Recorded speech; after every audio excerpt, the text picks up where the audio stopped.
ছেলে আমাকে খুঁজতেছে। আরে আই লাভ ইউ টু।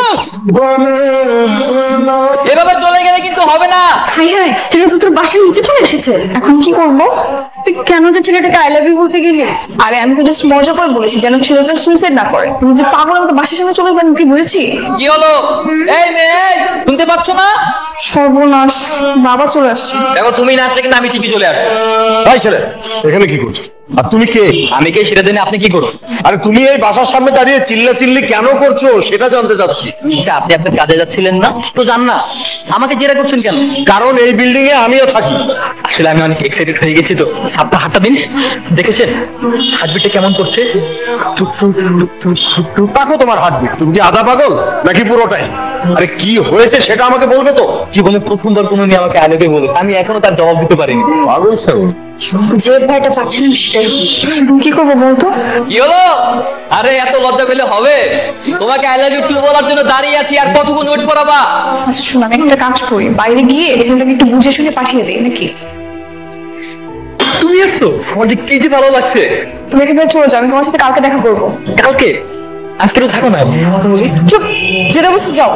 তা তোর মহারাজ কোথায়? আর কতক্ষণ বসে থাকবি? ভালোবাসি বলে দাও আমায়। না, ওইটা তোমার জন্য। কি আছে এগুলো? সরো।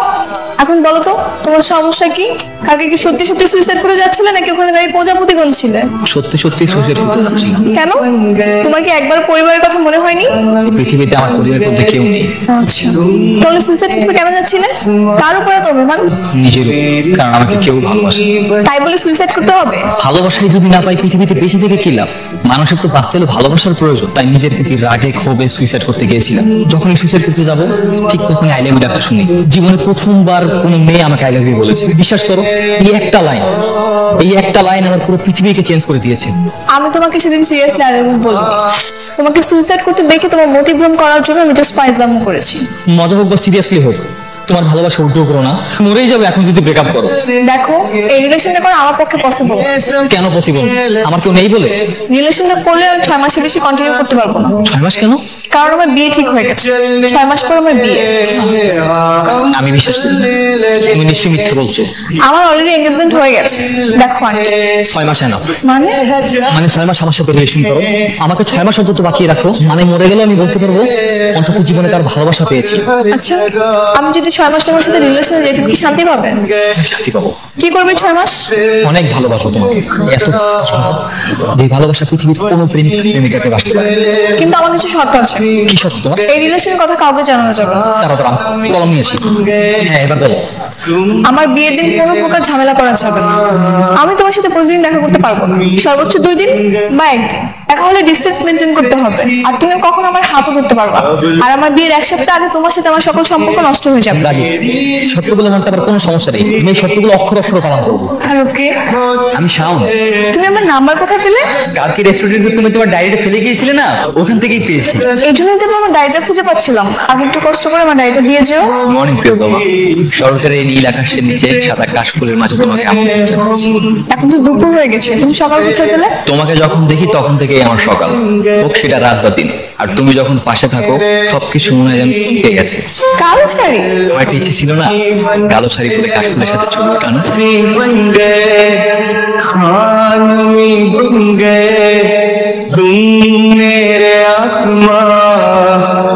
আর শোনো, থ্যাংক ইউ তোমাকে এই সুন্দর দিনটা উপহার দেওয়ার জন্য। My pleasure.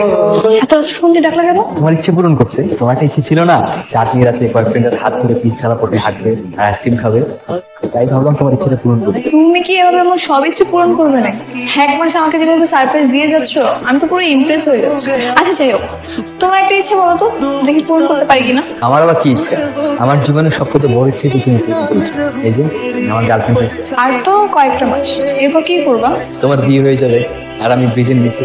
এই, তোমাকে এসব কথা বলতে নিষেধ করছি না? কি অবস্থা? ওই ছেলের সাথে কেমন চলছে তোর? আরে আর বলিস না, ছেলেটা না একটা আস্ত পাগল। ও সবসময় আমার ছোট ছোট ইচ্ছে পূরণ করার জন্য পাগল হয়ে লেগে থাকে। আমার কাছে মনে হয় ওর নিজের থেকে আমাকে বেশি গুরুত্ব দেয়। বিয়ের পর ভুলতে পারবি তো ওকে? তা জানি না, তবে ভুল আর কি দরকার? আমি বিয়ের পর সারা জীবন এগুলো মনে রাখবো। কষ্ট পাবি না তো? तेरी गली चौकर छड़ के সারপ্রাইজ। সারপ্রাইজের কি আছে? আমি তো জানতামই তুমি আমার জন্য নৌকা নিয়ে ওয়েট করতেছো। তোমার একটা ইচ্ছে ছিল না সারাদিন নৌকা চড়ে ঘুরে বেড়াবে? Yes. এবার নাও আমাকে নৌকায় তুলো। কি হলো, হাতটা ধরো। কিন্তু শর্ত তো ছিল তোমাকে স্পর্শ করা যাবে না। আচ্ছা ঠিক আছে, এবার পারমিশন দিলাম। पर मेरी सुनी ना गैर हो गया এই, আমি তোমার জন্য ফুল নিয়ে আসছি। Thank you so much. আচ্ছা শোনো, তুমি ফুলটা খোপাই দাও, আমি তোমার একটা ছবি তুলি। অনেক সুন্দর লাগছে। আচ্ছা শোনো, এটাই হয়তো আমাদের শেষ দেখা। কেন? কারণ 6 মাস তো হয়ে গেল, এবার তো আমার বিয়ের প্রস্তুতি নিতে হবে। ও হ্যাঁ, 6 মাস তো হয়ে যাচ্ছে প্রায়। দেখতে দেখতে 6 মাস পার হয়ে গেল, তাই না? এই কটা মাস আমার জীবনের বেস্ট মুহূর্ত ছিল।